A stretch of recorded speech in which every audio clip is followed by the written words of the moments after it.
अब हमारे पास 7th एग्जाम्पल है, prove that 2n factorial divided by n factorial का square this is an even number where n is a natural number. हमें ये show करना है कि ये एक इवन नंबर आना चाहिए, ठीक है। अब देखो 2n का फैक्टोरियल ऐसे कैसा, n फैक्टोरियल के स्केयर को हमने लिख दिया n factorial into n factorial, और इस वाले n को हमने लिख दिया 2n माइनस n। तो ये फॉर्मूला किसका हो गया, 2ncn का फॉर्मूला हो गया ये, क्योंकि इसका फॉर्मूला क्या होता है, 2n का फैक्टोरियल, नीचे क्या आता है n का फैक्टोरियल, और फिर इन दोनों के डिफरेंस का फैक्टोरियल, ठीक है। और हमने फर्स्ट चैप्टर में ये पढ़ा था कि ये चीज हमेशा एक इंटीजर होती है, NCR is always an integer. तो ये इंटीजर है, उस वजह से ये भी क्या हो गया, इंटीजर, ठीक है। इसको हमने सपोज f ऑफ n नाम दे दिया। अब हमें ये शो करना है ये इवन नंबर होना चाहिए, मतलब कि हमें ये शो करना है कि f ऑफ n एक इवन इंटीजर होना चाहिए। तो इसको हम इंडक्शन से शो करेंगे, ठीक है। पहले n इज इक्वल टू 1 के लिए इसको प्रूफ करेंगे, m के लिए मान लेंगे, m प्लस 1 के लिए प्रूफ करेंगे, ठीक। तो n की जगह हमने 1 लिया, यहाँ 1 पुट किया, 2 आंसर आया जो कि इवन है। So the result is true for n is equal to 1।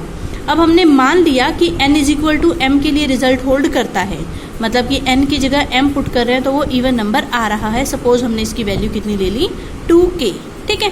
अब हम m प्लस 1 के लिए प्रूफ करेंगे, तो हमने n की जगह कितना पुट कर दिया, m प्लस 1, यहाँ पर भी n की जगह m प्लस 1, ठीक है।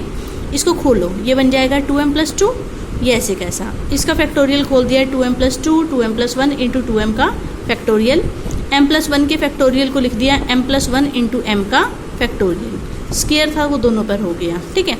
इसमें से 2 कॉमन आ गया, कितना बच गया, m प्लस 1, और वो एक m प्लस 1 से कट गया, तो जो 2 कॉमन आया था वो लिख दिया, ये वाला 2m प्लस 1 लिख दिया, ये 2m का फैक्टोरियल लिख दिया, एक m प्लस 1 कट गया था, एक बच गया, m फैक्टोरियल का स्केयर लिख दिया। और इसकी वैल्यू दिस वन, ये तो हमने ऊपर मानी थी कितनी थी, 2k, इसकी जगह 2k लिख दिया, तो ये पूरे के पूरे में से ये वाला 2 बाहर लिख दिया, बाकी सारा ब्रैकेट में डाल दिया।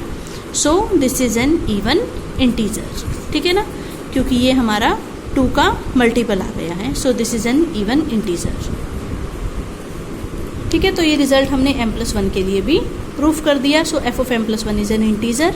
सो by induction this term is an even integer. Next question है हमारे पास, find the highest power e of the prime p। हमें p की हाईएस्ट पावर पता लगानी है इस प्रोडक्ट में, ठीक है।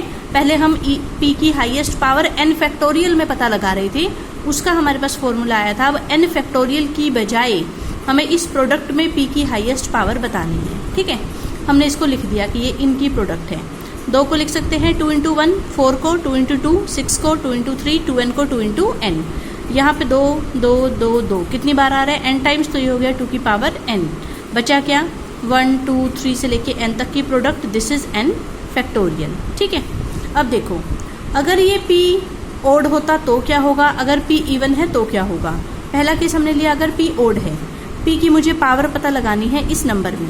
अगर p ओड है तो यहाँ तो उसकी कोई पावर आनी ही नहीं है, तो p की पावर सिर्फ n के फैक्टोरियल में ही आनी है, और उसका फॉर्मूला तो हमें पता है क्या होगा, integral part of n by p plus integral part of n by p square plus integral part of n by p cube. ये फॉर्मूला आ गया हमारा, ठीक है ना, अगर p ओड था।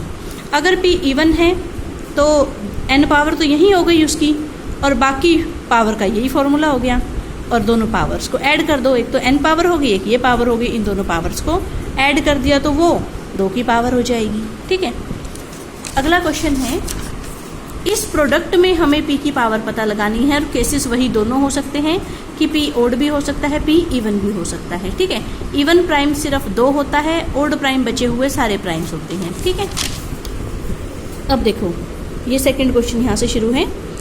इस प्रोडक्ट में हमें निकालना है, पहला केस हमने माना अगर p इवन प्राइम है, इवन प्राइम मतलब p की वैल्यू 2 है, लेकिन इन सभी, ये तो सारे ओड नंबर हैं, इनमें तो 2 की पावर आएगी ही नहीं, 2 इनमें से किसी को भी डिवाइड नहीं करता, इसका मतलब 2 की पावर इस प्रोडक्ट में कितनी आ गई, 0, क्योंकि 2 तो किसी में भी नहीं आएगा, इनके किसी भी टुकड़े में 2 नहीं आएगा, ठीक है।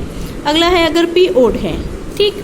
अब हमें पता है 2n के फैक्टोरियल का ये फॉर्मूला होता है, इसमें से हमने ओड टर्म अलग कर दी, इवन अलग कर दी, और इसका हमें पता ही है कि इसको अभी हमने पहले वाले क्वेश्चन में क्या लिखा था, 2 की power n into n factorial. यहाँ से इसको वहाँ अपॉन में ले गए, तो 1 से लेके 2n माइनस 1 तक की प्रोडक्ट का क्या फॉर्मूला हो गया, 2n का फैक्टोरियल बाय इसका फैक्टोरियल, ठीक है।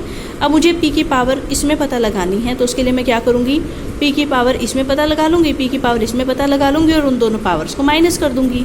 मान लो ऊपर आ रही है p की पावर 5, नीचे आ रही है p की पावर 2, तो कट के टोटल मिला के p की पावर कितनी रह गई, 3 रह गई ना। तो इसका मतलब 5 में से मैंने 2 पावर माइनस कर दी, तो p की पावर इसमें निकाल लेंगे, p की पावर इसमें निकाल लेंगे और फिर उन दोनों पावर्स को सब्ट्रैक्ट कर देंगे। p की पावर 2n के फैक्टोरियल में निकालनी है तो क्या फॉर्मूला होगा, 2n बाई p की पावर i का इंटीग्रल पार्ट का समेशन, और p की पावर इसमें निकालनी है 2 की पावर n फैक्टोरियल में। क्योंकि p एक ओड नंबर है तो इसमें तो p की कोई पावर आनी नहीं है 2 की पावर n में, तो p की पावर सिर्फ किस में आनी है, n के फैक्टोरियल में। तो फॉर्मूला क्या हो गया, n बाई p की पावर i का इंटीग्रल पार्ट का समीशन। ठीक है ना।